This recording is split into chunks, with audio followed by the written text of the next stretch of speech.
I am a huge believer that as long as you operate with integrity and with the right intentions, you should be in a circle where you're profiting from that circle. You should be joining programs where you're finding clients in those programs. You should be exchanging business with each other and with your network. That is the shortcut.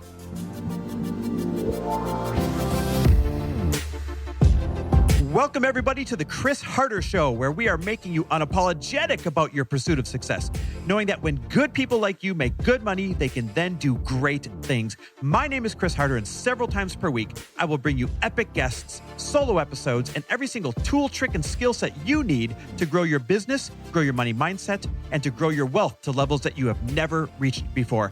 I've ended up in a unique place in life where I've got the experience, the connections, and all of the secrets that it takes to be successful. And I'm lifting the curtain to reveal it all to you in an effort to help put you in a position of abundance so great that you can then be as generous as possible. So let's lock arms and let's get started. And we're back with another episode of He Said, She Said. All right. So this, episode might be a little bit controversial today, but I'm kind of excited to get your opinion weigh in on it. You ready? Like controversy. Oh, I actually love it. You guys, that's a weird thing. I don't. Lori hates any kind of confrontation. I can handle it now, or but I anything hate like it. that, and I thrive off of it. And I'm not saying it's a good thing. No. It's not a good thing whatsoever. But I mean, it's actually helped me in so many ways that you do, but also I've been a part of, moments where you like controversy and I hate it and I'm trying to pull you away from it. Well, and that's why we're good together is we end up in the middle, right? I give you a little tougher skin and yes, I think you're able to face things a little bit yeah. better. And then you pull me away from burning down everything. Yeah. And we pull each other up. And anyhow, that's not what today's topic is about, but it's a good one. We can go into that one on the He Said, She Said. But the controversial topic today is this. You ready? I know people have opinions on this.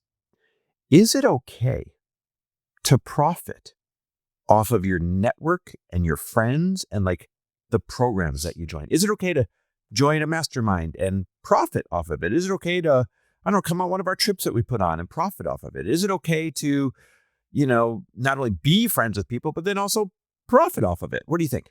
I have so many opinions on this because everything is contextual in my opinion, but the answer mostly is yes. Because here's the thing. I'm going to summarize this like in a short way, then we're going to go into it more. But I absolutely believe that friends want to recommend friends. Yep. And so when I have a friend who does something that I can't do, or even if they do something that I do, but do it in a little bit different way or say it differently or can reach someone in a way that I can't, I'm going to recommend them first over everybody else. If I have a friend with a car business, with a clothing business, with a travel business, like I am going to recommend them first. So I believe that is why you network. I believe that is why you have close friends that you appreciate who do really cool things, is because it's just, it should be this whole referral network, and that you stay a stand-up person enough in your life and in your business that your friends want to recommend you. They feel safe with it. Not only safe with it, but they actually feel like a hero for recommending you to somebody else. Like it's a huge, with us, like massive social credit, essentially, when we can recommend one of our friends who totally changes somebody's life and business and brings them money. Well, so I think you nailed it. Now, here's my take on it. Yeah. As long as somebody's service or business is fucking spectacular, as long as it's really good, then you should be recommending them. They are your friend. They are your acquaintance. You have experience with them. Why would you ever be like, no, go out there and search the internet and find a stranger when you actually have the answer to who's the best person for your Botox, who's the best person for your taxes, who's the best. I just made a big recommendation to our accounting firm. Now, we get nothing for doing that, but I have worked with Dan and his team for 15 years and I love them. And I send as many people I can there. And Dan and I just had a quarterly call and he's like, hey man, thanks for sending these people over. Like, this is really amazing. You don't have to do this. I'm like, yes, I do. Because you are the one I trust. What am I supposed to tell these people? Go out there and just find somebody, go read reviews. No, when you know somebody and they've worked hard to be in your network and they've proven that they do a good job, then you should be their biggest advocate for two reasons. Number one, that's what you do when you're a friend or when you're a friendly acquaintance. You just advocate for people. The world's a better place when you do. Number two, You want to give recommendations and play the hero from a place of knowing that someone's work is good. So let me give a few case studies here, like to prove this is how it's supposed to work. The first one I'm going to give is my, physical therapist and all around, body genius, let's call him, Matt Zanis. Now, Matt's been a friend for a long time. He helped me with my PT. And then he also worked his way into some of our weekend VIP masterminds. He invested in them to be there with the other 10 people. Yep. And that's where we remodeled part of his business for when he retires from the Olympics coming up in 2028. It's where we remodeled it to this really high-end concierge program. Now, this program's amazing. Like, he will change your body and your health and monitor it like nobody else. But it's expensive. Not expensive. It's high-end. That's a better word for it. It's several $1,000s a month. So we're in this VIP weekend. And he's like, you really think people would pay this much money for this kind of concierge care? And we're like, absolutely. And somebody who was there at the event said, yeah, I would pay for it.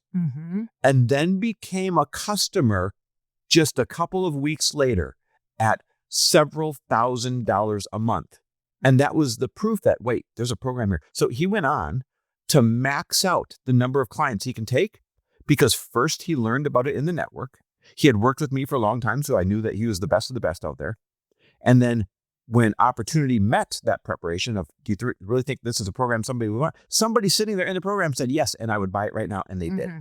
Okay, so let's break this down because there is a way that he approached it that was acceptable, wonderful, amazing. And then there's a way that people approach this in a very predatory way that are going to burn bridges. Yes. And so let's say that Matt had an experience where he was going into the mastermind day essentially just to find clients. That's all that he was doing. It was not to learn. It was not to network.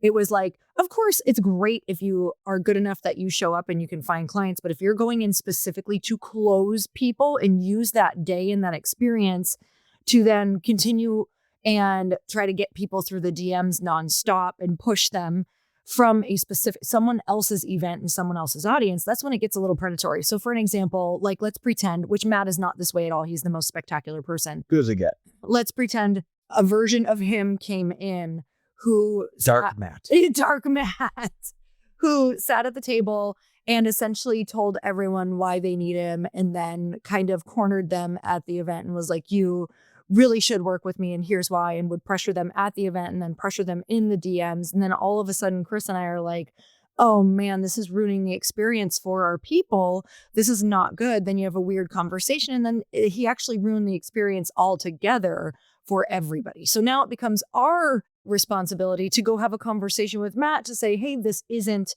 appropriate, which then gets weird. Then your name gets around about how you are and how, the person who showed up, and then they get a bad rap too. So it's bad. It's a bad look for everybody. So I do think like you need to go into these things with 100% value, which is what Matt did. All he did is came in and talk about exactly what he does with the expertise that he does, with the energy that he does. And he attracted people to the point where it was like, no, I must work with you. Like, the people coming to him saying, I need what you have, which feels very clean. The energy is clean and we're excited about it because Chris and I aren't going to go work with someone for X amount of dollars per month and help them with their health. We don't know how to do that. And we love Matt. So it's like, of course, go to Matt. This is what we want. This is why we have these events. Let me give another case study as to why it's supposed to work this way. So we had somebody else, this incredibly talented woman, come to one of our VIP weekends. And, it was there as the first time that I really got to truly see her talent and understand truly that she was one of the world's greatest go-to-market specialists. Like if you're launching a tech company, if you're launching an app, she is a go-to-market specialist. And because I got to learn and actually feel over the course of those few days how talented she was, I ended up hiring her for a little bit of consulting for my go-to-market plan for furlough. And I was so blown away that then weeks later, I met with a gentleman who was launching an app, and he was launching it in a big way, and he had a really big budget. He's sold several companies in the past. And I said to him, I said, you know who you need? You need this person who's done a little bit of work for me and who's come to our events She is the greatest go-to-market specialist you could ever imagine. She was employee number 6 at Postmates and then Uber Eats and everywhere else, you name it. And she did their go-to-market plans. And he's like, you have to make this intro. So I made the intro, and she ended up getting a massive $20,000 a month retainer from this gentleman. And they're still like, they're going to work together forever. Mm-hmm. Now, here's where it gets full circle and really cool. Not only did she help me with my go-to-market for fellow, but then she also is doing great work for one of my friends. And he is so happy that he's like, Chris, who else can I introduce you to? How can I pay you back?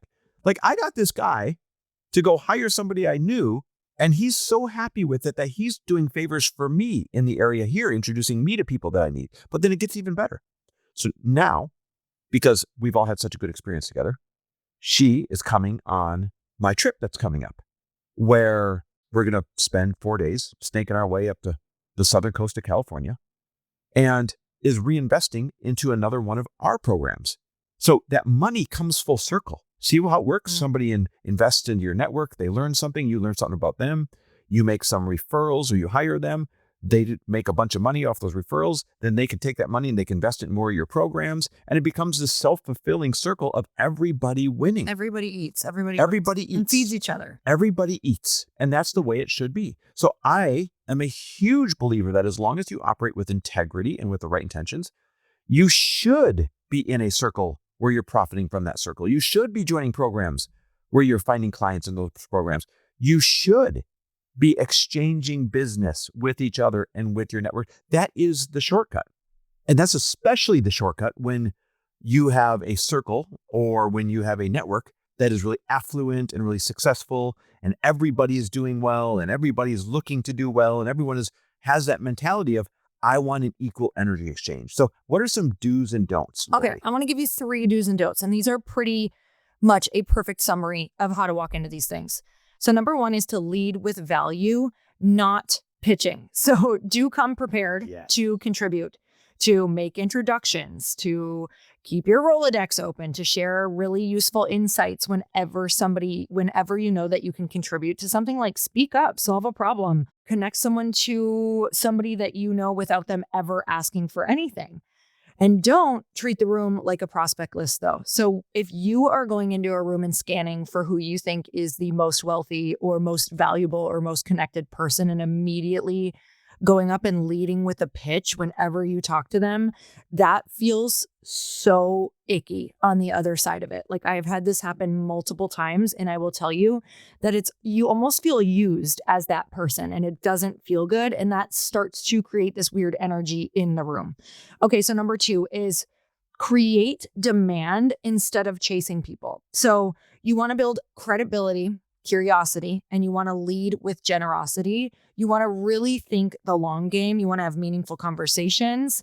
You want to show up with great energy and not have this like anticipation and expectation around what you think you're going to get out of the room. That's good. You don't want to corner people. You don't want to monopolize conversations, force pitches, or make people feel like they're being hunted for their network. I have 100% felt this way. You feel it. And it's like you start to avoid those people. I just stop letting them come to our stuff. Yeah, you back away. Yep. You literally back away, or sometimes people have gotten uninvited. Yeah, we have uninvited at least 10 people from our stuff over the years, at least 10, if not more. And it's because they did not understand what was happening in the room, and we had to paint the picture of how people were feeling. Yep. And that's no fun for anybody. Like, that's not fun for us to have to do that. That really, really sucks. So number 3, you want to really build relationships. You don't want this to feel transactional. Look, I've been talking a lot about this, where some people are in your life for a transaction, but that is when the transaction is very mutual. You both need each other for something. You're like, hey, we don't need to be friends. This is great. I love what you do. I love what I do. Let's mix this up. I've done pod swaps where I'm like, we will never, ever be friends, but this is a topic that I want to talk about. They want to come on a big show. Great. That's wonderful. And so that's like very specific transacting, but people feel when it's strictly transactional and you're like, I just need you for this one thing or this one person. So do think long-term, follow up, remember what that person needs, or try to dig deep into what that person needs. celebrate their wins, look for ways to create value, even when there's nothing immediately in front of you. So something that I do is I try to go scan people's like Instagram to see what they're up to, what they're excited about, what their family's up to. Do they just go on a trip? Did they just have something big? Can I send them a voice note around those things? But the one thing you really don't want to do around this one is don't keep a mental score, because I can feel when people think I owe them back, and that feels like shit. And I will tell you, I've even had moments in my life where I was like, okay, I just asked you for something that you said no to, and I have had you in my podcast 2 times. Like, that is so shitty. But then I'm like, Lori, you did not have them on your show with an expectation of they better return this favor. Right. Maybe it was bad timing. Maybe they don't feel that way about you. Maybe it was like they fully thought them going on my show was a favor to me already. And you will literally energetically burn down relationships yourself without saying a word if you're holding this feeling of always expecting something from someone, even though they never actually asked anything of you besides something that they thought you already wanted. Here's kind of my best practice to add. So here's my number 4. Tilt. So you got to go into this thing first, tilting reciprocity in your favor. That means you're giving way more than you're ever expecting back, and you're playing the long game. So what can I do for you? And what can I do for you? Mm-hmm. And what can I do for you? Who can I connect you to?